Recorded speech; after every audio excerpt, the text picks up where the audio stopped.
The historian can have all sorts of principles to guide him or her. He or she does not have to do simple investigation. He or she is not merely an empiricist, because we all have ideas that help to mould how we go about doing anything, including history. So I don't think a straightforward empiricist model, that is, simply saying that the historian investigates the past, is sufficient. The historian has to have a measure of theory. Marxists have a big body of theory, and some of them produce very good history.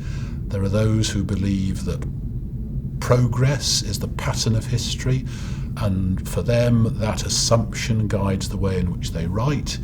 There are others who are postmodernists, who really want to dispense with traditional theories but have theories very much of their own in expounding what they see in the past. So there's no reason why a Christian historian shouldn't see Christian things in the past, and he or she learns from the Bible what Christian things are. And in the Bible, God is not a God who keeps silent, he speaks. God is not a phaineon God, God acts. So the God who speaks and acts is the one whom Christian historians write about. God speaking and acting into the historical process is what we often call providence. God overlooks the process.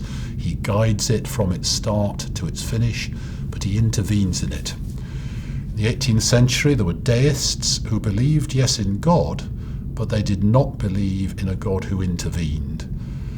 Orthodox, evangelical Christians believe in a God who intervenes. They know that God has touched their lives by transforming them at the time of their conversion. So they are committed to believing in a God who actually intervenes.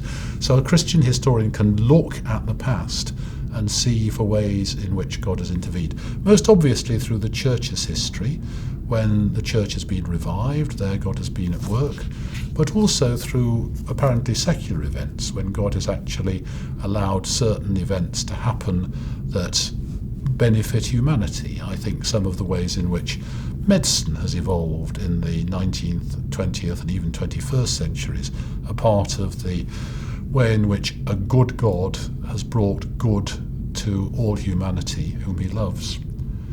So what the historian should do is to look at how God's characteristics that are depicted in Scripture actually have worked out in the historical process and write about them. And that will help vindicate that God is at work in history.